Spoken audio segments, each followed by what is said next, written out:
여호수아 13장 15절에서 23절까지입니다.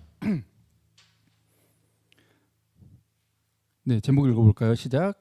르우벤 지파의 기업. 네, 모세가 죽고 여호수아를 통해서 새 출발해서 지금 쭉 정복을 해나가죠. 그래서 여러 가지 하나님의 도우심을 통해 땅을 정복해가는 내용을 지난 시간에 우리가 살펴봤습니다. 그래서 가나안 남부를 정복을 했죠. 그리고 북부까지 정복을 했고요. 그러면서 이제 다시 과거로 돌아갑니다. 회상을 하죠. 전체를 다시 돌아보는 거예요. 즉 이제 모세와의 사건, 요단강 건너기 전, 요단강 동쪽이죠. 요단강 동편에 있었던 이야기들부터 해서 다시금 되돌아보면서 이 땅을 분배하는 내용이 굉장히 중요하거든요. 여호수아서에서는 땅을 정복했다, 그리고 그 땅을 분배했다. 이게 이제 굉장히 중심적인 내용입니다. 정복한 내용, 그에 이어서 분배한 내용을 설명하기 위해서 계속해서 빌드업을 해가고 있는 거죠. 전쟁을 승리한 것들, 하나님의 도우심으로 이겨서 동편을 루벤, 갓, 그리고 므낫세의 반에게 분배를 했다라는 겁니다. 그래서 이것은 요단강 서쪽 지역도 역시 하나님께서 동일하게 주실 것이다라고 하는 그런 믿음을 갖게 하는 경험이었다는 것이죠. 그래서 미정복의 땅이 있었는데 다 정복했다고 해서 끝, 이게 아니라 대표적인 성읍들은 정복을 했지만 아직 다 정복하지 못한 지역이 있었고, 그 미정복 지역을 여전히 해나가야 되는, 아직 멈추지 않는, 우리에게 남아있는 숙제처럼 계속 주어져 있다는 것이죠. 우리의 삶도 마찬가지죠. 예수님 믿고 구원받았어도 아직 성화가 덜 된 부분들, 갈 길이 한참 멀어버린 우리의 현재 모습들을 또 여기서도 바라볼 수 있는 거죠. 그렇지만 그렇다고 해서 지금 내가 예수를 믿고 나서 부족한 모습이 있지만 구원 못 받았냐? 그게 아니라 당시 땅도 완벽하게 정복한 게 아니라 아직 미정복 지역이 많이 있지만 뭐라는 거예요? 분배하라는 겁니다. 마치 얻은 것처럼. 우리도 어때요? 우리 아직 예수님 다시 오시지 않았고 하나님의 나라가 완성되지 않았지만 이미 받은 것과 똑같다는 거예요. 시간 너머에서 보고 계시는 하나님께서는 준 것과 다름이 없는 거죠.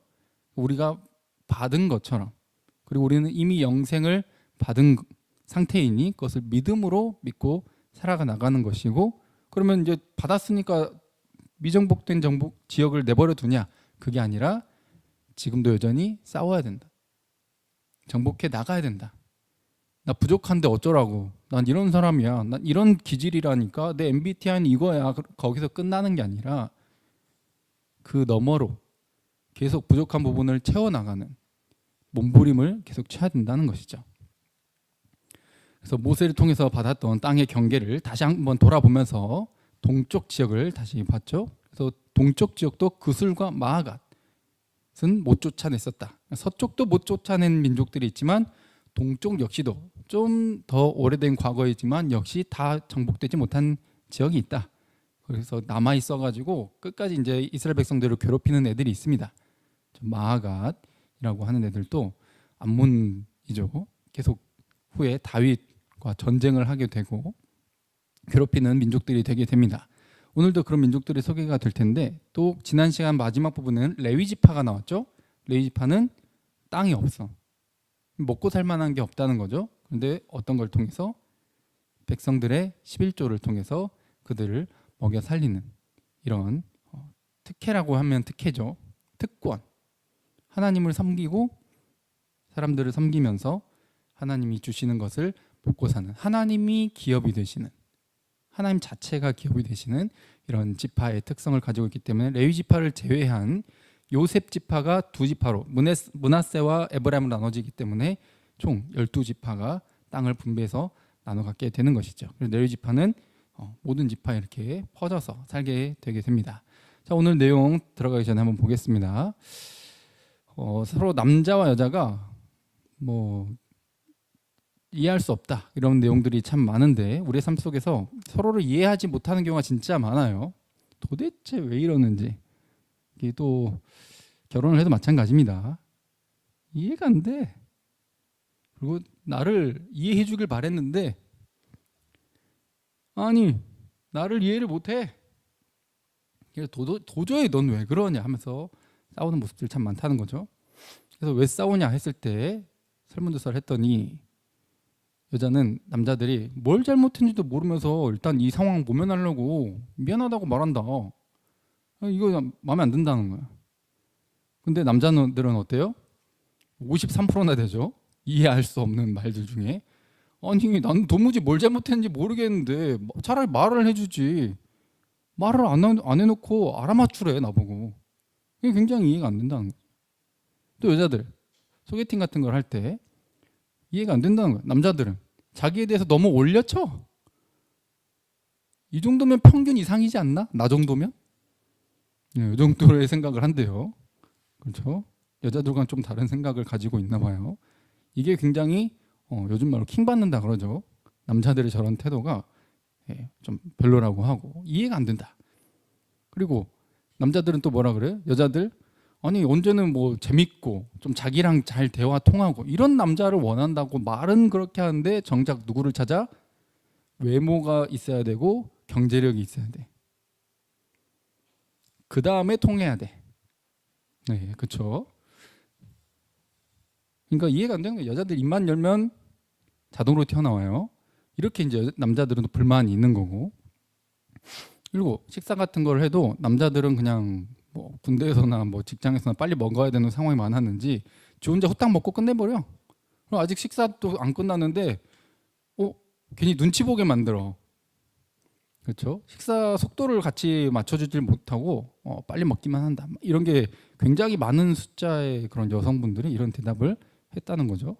그 여자들은 뭐 드실래요 해가지고 저는 아무거나 괜찮아요 해가지고 진짜 아무거나 골랐더니 그건 제가 이거 못 먹어가지고 뭐 아무거나 괜찮다며. 그래서 이거 뭐 20곡에도 아니고 지금 오늘 먹고 싶은 거 알아맞춰라 해요. 이게 마음에 안 든다는 거죠. 서로 이해가 안 된다. 막 이런 설문조사들이 있는 거죠. 남자와 여자는 이렇게 서로 달라요. 그래서 인생에서 뭘 가장 후회합니까 했을 때 남자 여자가 후회하는 것도 다르대. 여자들은 가장 또 많은 숫자가 뭐예요? 사랑. 그때 그 남자를 내가 잡았어야 되는데. 그 남자 진짜 좋은 남자였는데. 막 이런 거나 어떤 연애에 관한 일들을 많이 후회한다고 해요. 대부분은 아닙니다. 그래도 꽤나 높은 숫자의 퍼센티지가 여자들 분 중에서는 18%로 저걸 좀 많이 후회한다고 대답을 한 거죠. 그리고 남자들은 이것도 역시 100%는 아니에요. 근데 가장 높은 많은 숫자의 대답이 그때 이런 선택을 했어야 되는데 그때 이런 학교를 갔어야 되는데 뭔가 자기의 그런 인생의 성공 문제에 관해서 후회를 한다는 거죠. 그러니까 인생을 바라보는 관점 자체가 좀 다른 거죠. 성공지향적인 남자와 어떻게 보면 결국 사랑을 찾고자 하는 그런 여자들의 성향이 또 드러나기도 합니다. 심지어 잠잘 때 꿈도 다르대. 여자들은 배우자가 바람 피는 거 꿈꾼대. 왜? 항상 걱정이 되거든. 바람 필까 봐. 그리고 직장 동료나 막 좀 친구들이랑 싸운 것들, 그때 있었던 일상적인 그런 관계에 그런 좀 불만족스러웠던 것들, 이런 걸 꿈으로 꾸는데 남자들은 막 극단적인, 그렇죠, 영화에서나 볼 법한 상황을 꿈으로 많이 꾼다 그래요. 막 전쟁을 지금 겪는다던가 군대에 다시 간다던가, 그렇죠. 지금 막 지진이나 홍수가 나가지고 세상이 재해로 멸망했는데 그때 살아남고 있는 꿈이라던가 막 이런 것들, 그렇죠. 외계인이 쳐들어온 꿈이라던가 막 이런 이상한 꿈을 꾼다 그래요. 이렇게 다르대. 남자 여자가 이렇게 달라요. 근데 다른데 또 결국 어떻게 해야 됩니까? 서로 같이 살아요. 이 진화론자들도 그들이 말하는 게 애초에 출발부터 많이 다른 부분이 있지만 그들도 인정하는 것들 중에 하나는 유전학적으로 봤을 때도 서로 다른 성향에 끌린대요. 내가 갖고 있지 못한 것을 이 사람이 갖고 있는 그런 유전 정보와 같이 맞아들었을 때 우리 후손 2세에게는 그것이 보완된 모습이 전달되지 않을까, 이렇게 또 관점으로 해석을 하는 거죠. 물론 100% 동의하진 않지만 그런 관점에서도 이야기하는 게 결국 그들이 말하는 게 서로 다른 사람한테 끌린다. 근데 우리는 어때? 우린 다르니까 만날 수 없어, 이렇게 말하는데 아니죠. 다르니까 만나는 거예요. 다르니까 함께 하는 겁니다. 다르니까 서로를 채울 수 있는 거예요. 그래서 다른데도 어때요? 서로 사랑하니까 이해할 수 없는 행동을 한다는 거죠. 서로 이해할 수 없다 그런데 서로 이해할 수 없다면서 결국 또 뭐 어떻게 해요? 서로를 위해서 돈도 쓰고 시간을 써요. 이게 더 이해 안 되는 행동이지. 이게 사랑에 빠진 증거래요. 서로 계속 생각이 나는 거고 시간과 돈을 쓰는 것에 아까워하지 않는 거죠. 저도 이제 아린이죠. 저희 딸에게 돈 쓰고 시간 쓰고 이런 거 아깝게 생각하진 않아요.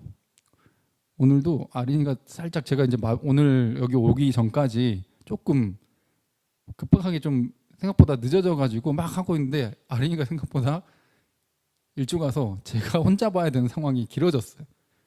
와 이거 큰일 났다. 이거 빨리 PPT 만들어 보내야 되는데 이거 아린이 근데 기꺼이 아이 어떻게 되겠지 하면서 아린이랑 시간을 보내고 있는 아린이가 막 뭐 그려달라고 하면 그림 그려주고 막 이러고 있는 저를 보는 겁니다.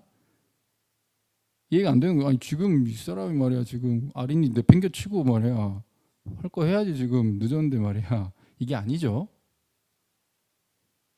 이게 이해할 수 없는 행동들이 나오는 거는 사랑에 빠졌다는 증거거든요.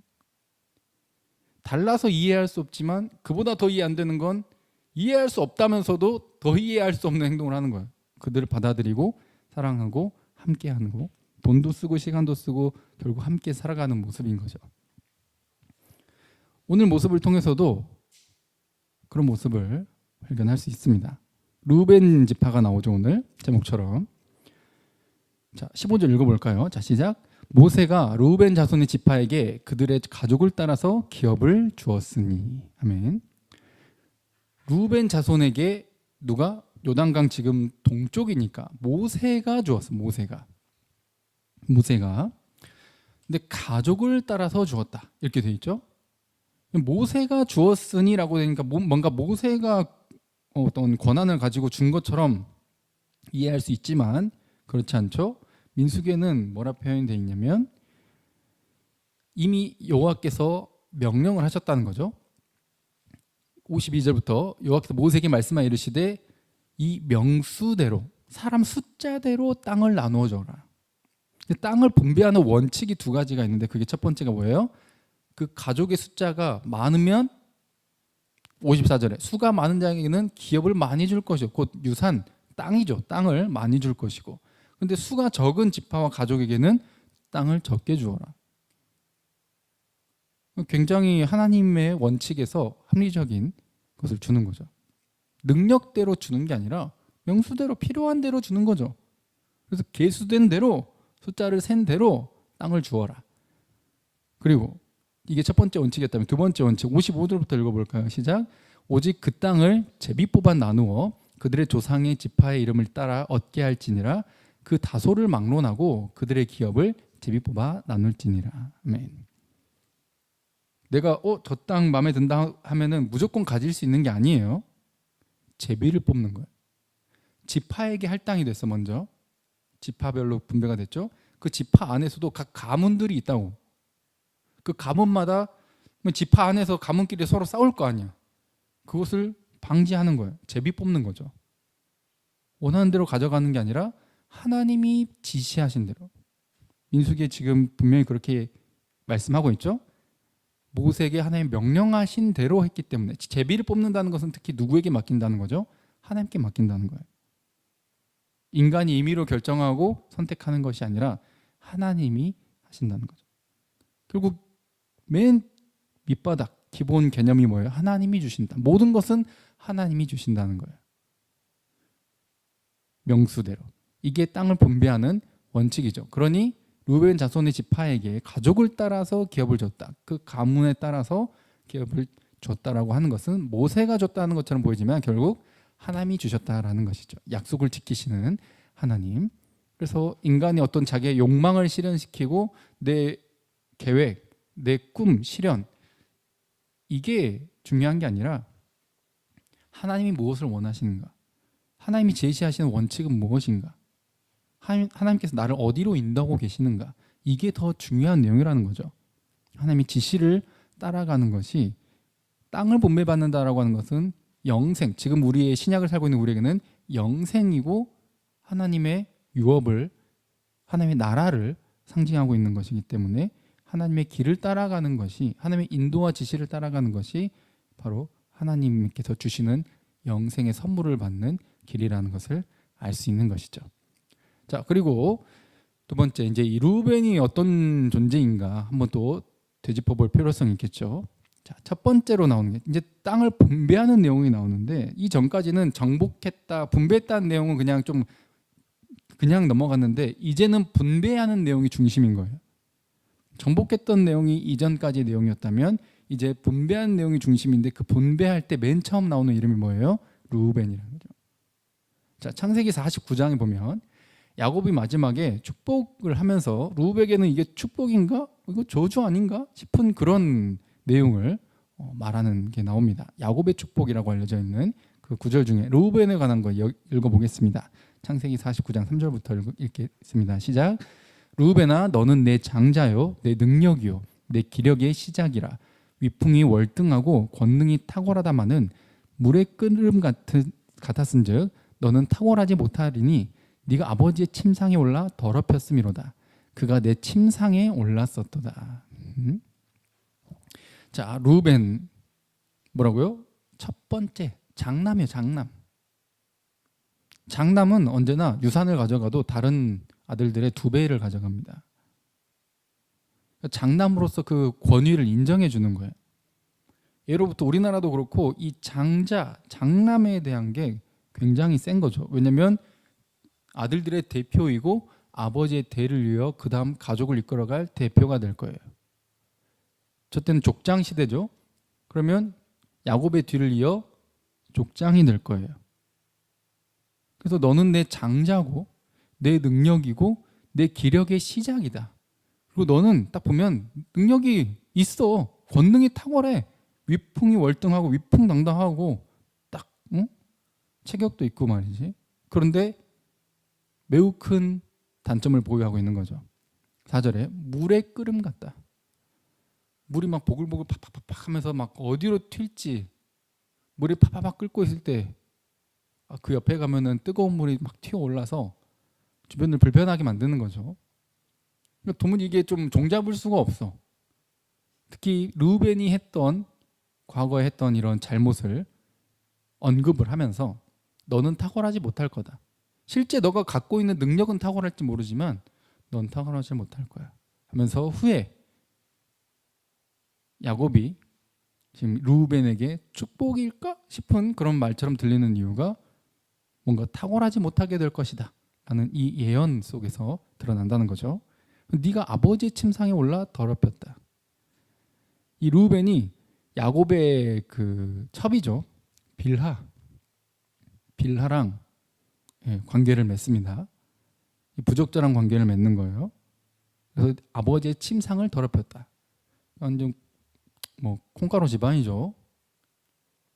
근데 이게 어떤 그런 정욕에 관한 것만이 아니라 이 장자로서 당시에는 이 왕들도 그랬고 어디를 정복하면 그 왕비들, 첩들과 모두가 보는데 설치를 해놓고 다 관계를 맺습니다. 그러니까 내가 정복했고 이제 이것들은 다 내 거야라는 상징성을 보여주는 거예요. 그게 저 고대 근동지방의 문화였어요. 그러면은 아버지의 첩을 취했다라고 하는 것은 다분히 정치적인 의도가 있는 거죠. 자신이 족장이 될 거고 이 집안 사람들은 나를 무시해서는 안 되고 내 말을 따라야 돼.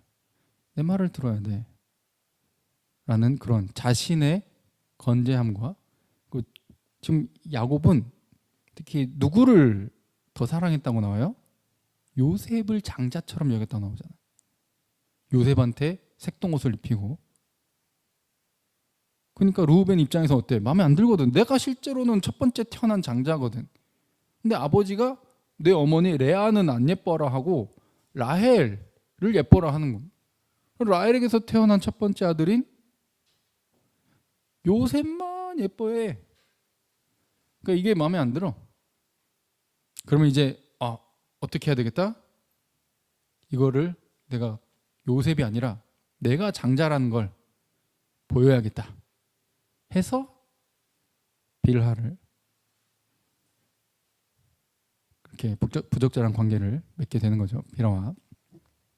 이것을 향해 야곱이 그 당시에는 별말을 안 했어. 그 당시에는 막 별말을 안 하다가 죽기 전에 이게 축복인가 싶은 그런 말로 이야기를 하는 거죠. 너는 탁월하지 못할 것이다. 결국 너는 장자가 아니다. 후에 이제 계속 본문을 통해 다른 지파들 소개를 계속 하겠지만 유다 지파가 장자 같은 그런 위치에 올라서게 되고 또 요셉이 므낫세 에브라임 지파가 또 거기에 올라서게 되는 것이죠. 오히려 르우벤은 실제로는 첫 번째로 태어났지만 먼저 된 자가 나중되고 나중된 자가 먼저 되는 일이 창세기에서부터 일어났다는 거죠. 그러면 이게 지금 뭐 때문이죠? 르우벤이 자기 아버지께 대들었기 때문에, 대적했기 때문이지. 뭐라고? 내가 장자예요. 아버지 이상하네. 왜 요셉을 그렇게 장자처럼 대하고 날 무시하고 말이야. 이렇게 아버지께 대적하는 이 이미지가 결국 정치적인 잘못 그런 의도로 행동을 하게 되고 그것이 성적인 범죄뿐만 아니라 아버지께 대드는 이런 모습을 통해 멸망의 길을 걷게 되는 길이 돼버렸다는 것이죠. 르우벤 지파는 그런 지파예요. 그래서 르우벤 지파가 어떤 땅을 차지하느냐, 이제 땅의 경계가 나오죠. 16절 보면은 아르논 골짜기가 있는 아로엘에서부터 오른쪽 지도에 보면은 아로엘 이제 중간에 보이시죠? 아르논 골짜기가 이 사해의 중간에 있는 이 모압과 암몬을 가르는 경계 지역입니다. 자, 여기와 그게 메드바 곁에 있는 평지, 헤스본과 그 평지, 그렇죠? 여러 지역들 이름들이 막 나와요. 여기에서 또 주목해야 될 또 지역 이름이 여러 지역 이름이 있지만 다 지금도 아직도 유적지가 어딘지 도무지 알 수 없는 그런 지역들도 있어요. 정확히 알 수가 없는 지역들.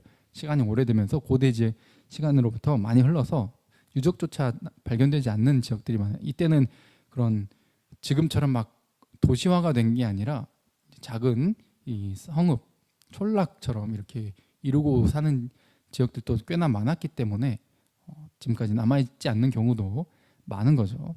그래도 좀 주목할 만한 그런 지역 이름은 20절에 벳부올이면 벳부올. 벳부올이 어디냐? 베트부올 해가지고 부올의 집. 부올의 집. 부올의 집이 뭐냐 했을 때, 자, 이 르우벤 지파가 받는 땅이 특별히 21절부터 설명되는 게 아모리 족속의 왕 시온이 다스리던 지역이라는 거죠. 그리고 거기에 같이 살았던 애들이 지금 미디안이라는 이름이 나오거든요. 미디안이라는 이름이 전에는 안 나오다가 여기서 나오는데 미디안이라는 애들이랑도 싸웠었어? 하는 생각이 들 만한 좀 그런 구절인 거죠. 미디안의 귀족. 근데 이전에 민수기에서는 여기가 어떤 왕들, 미디안의 왕들이었다 이렇게 표현하고 넘어가는데 여기는 이름들이 서술되죠.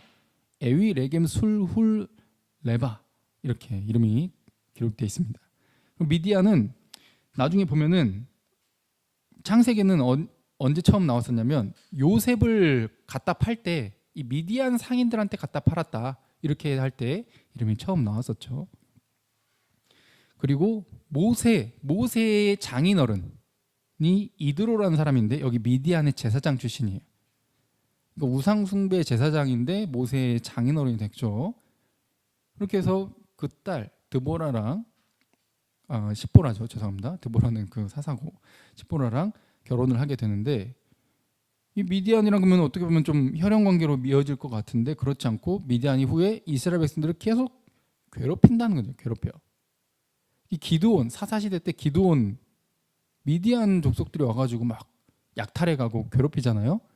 기드온이 쫄아가지고 어디 포도주 이렇게 한 데서 타작 못하고 숨어가지고 타작하는 이런 일들이 일어나게 되는 거죠.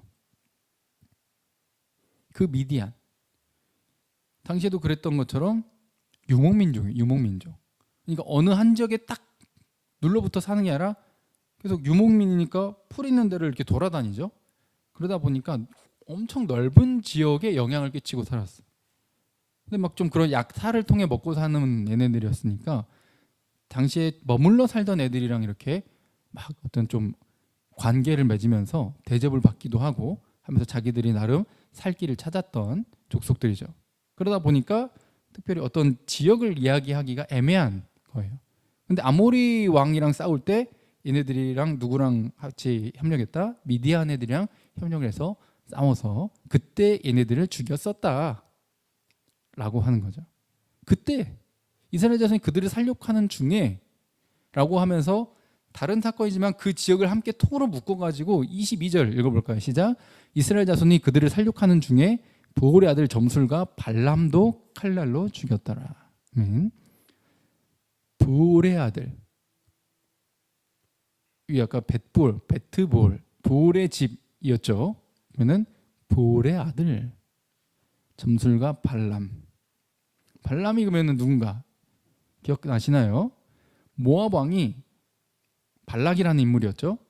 이스라엘이 얘가들이 너무 세. 그래서 못 이길 것 같아. 그러면은 신에게 저주를 내려가지고 얘네들이 좀 못 이기게끔 하자. 그래서 발람이라는 선지자를 돈으로 사죠. 돈 많이 줄게. 원하는 거 들어줄게. 와서 어떻게 해라? 이스라엘을 저주해라. 근데 가려고 하는데 막 못 가게 천사가 맞고 그 와중에 막 나귀가 말을 하고 막 이런 여러 가지 신비로운 사건들도 있죠. 근데 이 세 번째 저주를 하러 갈 때 바로 이 벳부올이라는 거죠. 벳부올.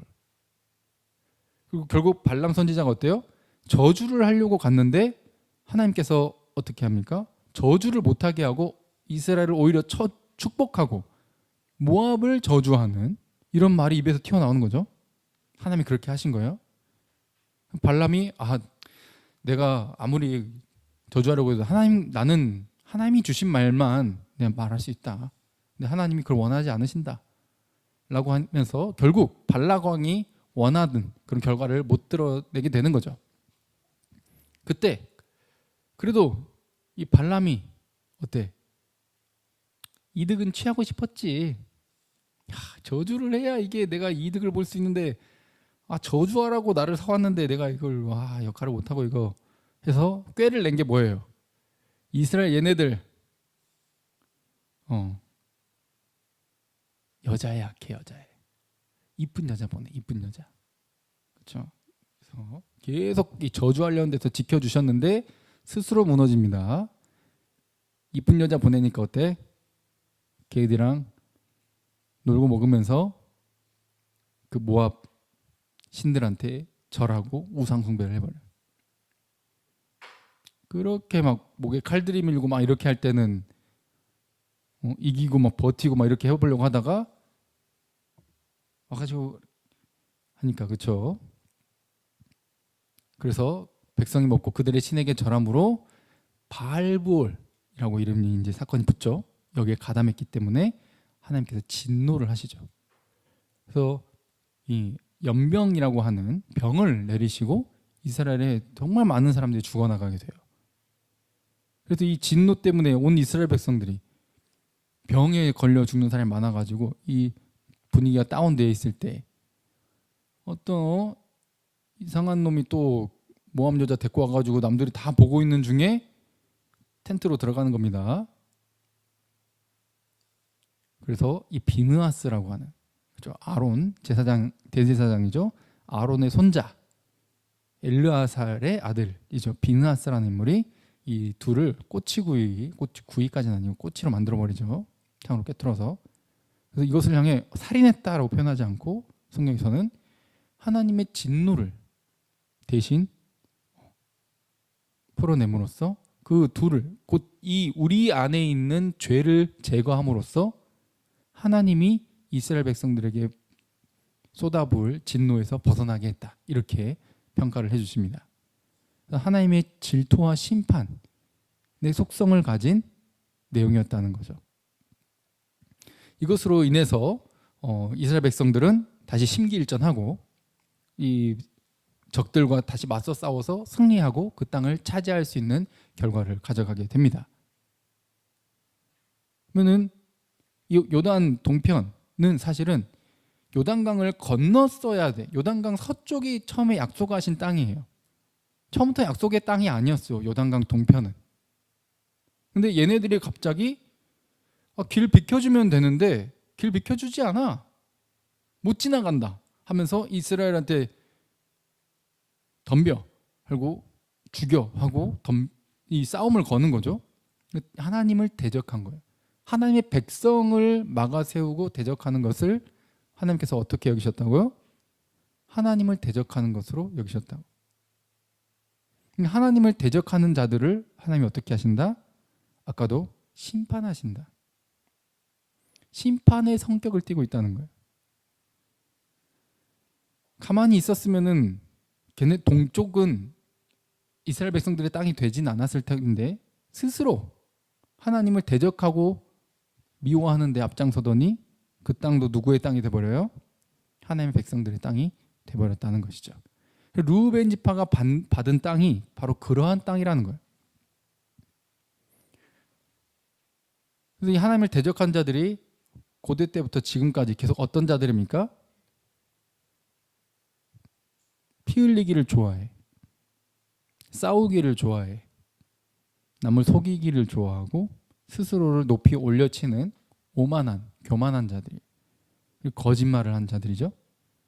이런 자들이 하나님의 원수들이고, 이런 자들이 특히 누구를 괴롭힙니까? 약자들을. 약육강식의 세상이라고 생각하며 약자들을 짓밟잖아요. 하나님은 항상 눈이 약자들을 향해, 고아와 과부를 향해 있다고 성경이 우리에게 말씀해주고 있잖아요.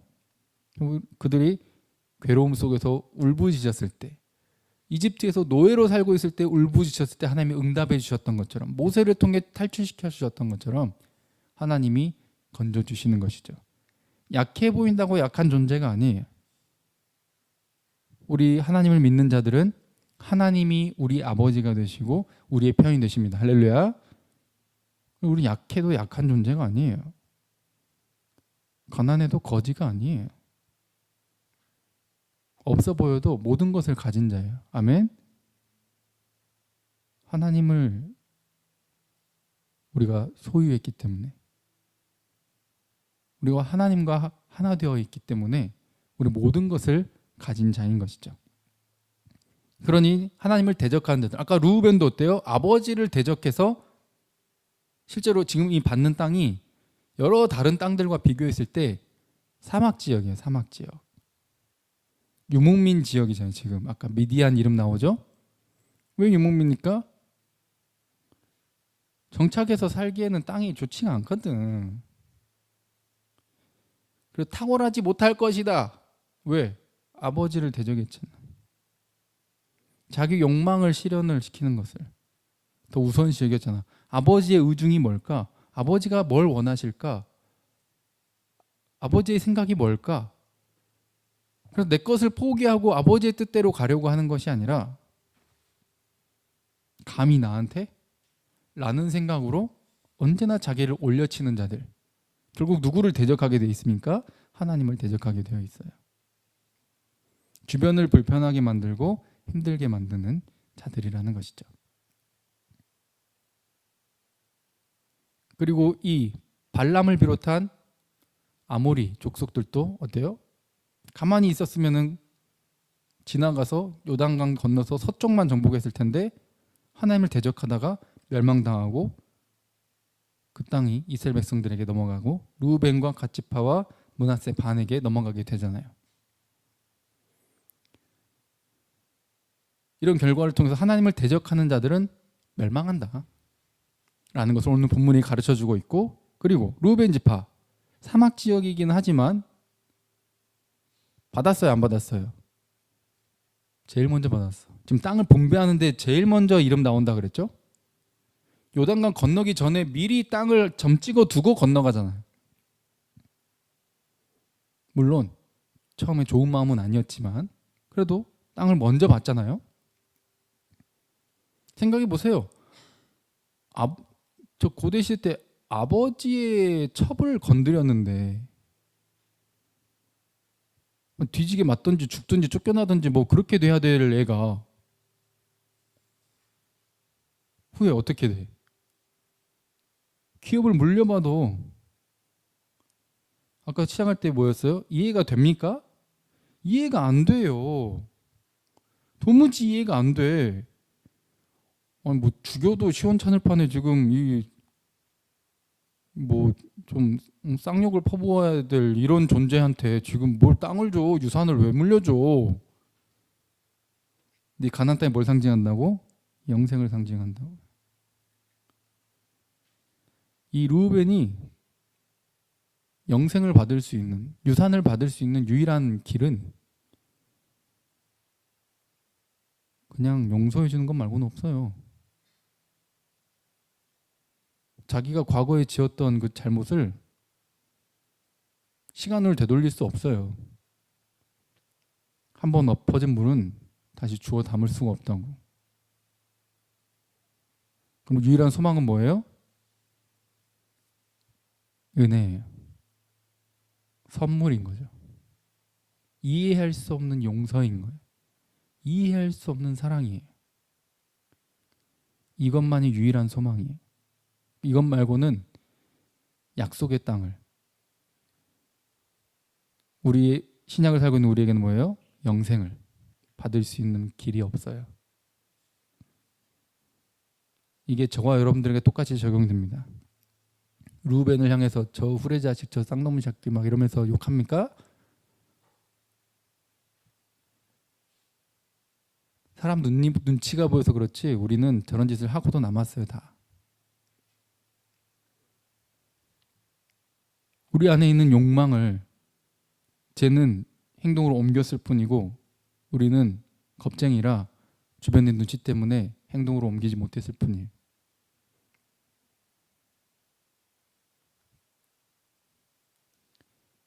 루벤도 그렇고 이 아모리 족속도 그렇고 하나님을 대적해서 살아남을 수 없어요. 그런데 아모리 족속은 죄악 때문에 멸망했지만 루벤은 어떻습니까? 차이점이 있죠? 아브라함에게 해준 약속이에요. 약속. 루벤 자신과 상의한 적도 없어. 자기 할아버지한테 했던 그 약속. 그 약속 때문에 내가 구원받는 거예요. 내가 태어나지도 않았을 때 주셨던 그 약속. 그게 유일한 소망이에요. 그 약속을 지켜주시는 하나님 때문에 구원받을 수 있는 거예요. 저 여러분들 그 누구도 자격이 없어요. 죽여도 시원찮을 존재들인 거죠. 그런데 하나님께서는 그러한 자들에게 손을 먼저 내미시는 거예요. 먼저 찾아오시는 거예요. 이게 이해할 수 없는 사랑인 거죠. 로마서 5장 8절 읽어볼까요? 자, 시작. 우리가 아직 죄인 되었을 때 그리스도께서 우리를 위하여 죽으심으로 하나님께서 우리에 대한 자기의 사랑을 확증하셨느니라. 아멘. 죄인 되었을 때, 뭔가 잘하고 있을 때 막 예뻐 죽겠어. 막 예쁜 짓을 너무 많이 해. 막 애교 덩어리야. 이게 아니라 하는 짓마다, 하는 말마다, 하는 생각마다 진짜 내 생각을 매일 보고 계시는 하나님이신데 그 앞에서 진짜 추악하기 그지없어. 그런데 사랑이죠. 그런데 먼저 찾아오죠. 먼저 손을 내밀어 주죠. 이게 뭐라고요? 이해가 안 된다. 이해할 수 없는 그 사랑. 이게 유일한 우리의 소망임을 기억하시길 바랍니다. 루벤 지파가 받은 땅이 그렇다는 거예요. 비록 잘못을 했지만 그래도 아브라함의 자손으로서 약속의 자녀로서 인정해 주시고 회복될 수 있는 길을 제시하시는 것이죠. 그게 바로 다른 것이 아니라 우리의 유일한 소망이신 예수 그리스도이십니다. 아멘. 그 이름 붙잡고 우리에게도 여전히 똑같이 먼저 손 내미시는 그 손에 감사하고 감격하여 이 기업을 받은 자로서 영생을 이미 확증 받은 자로서 하루하루 나 이제 받았으니까 이제 내 맘대로 살아도 되겠다가 아니라 이런 자격 없는 자를 사랑해 주시는 그 사랑에 부족하지만 몸부림칠 거고 아직 미정복된 나의 부분들 최선을 다해 노력하며 살 것이다. 어쩌라고 나 이런 사람인데 이게 아니라 나를 성장시키고 변화시켜 나가기 위해 하나님을 끝까지 의지하며 살아가며 천국을 누리는 모두들 되시길 주님의 이름으로 축복드립니다. 찬양하고 기도하겠습니다.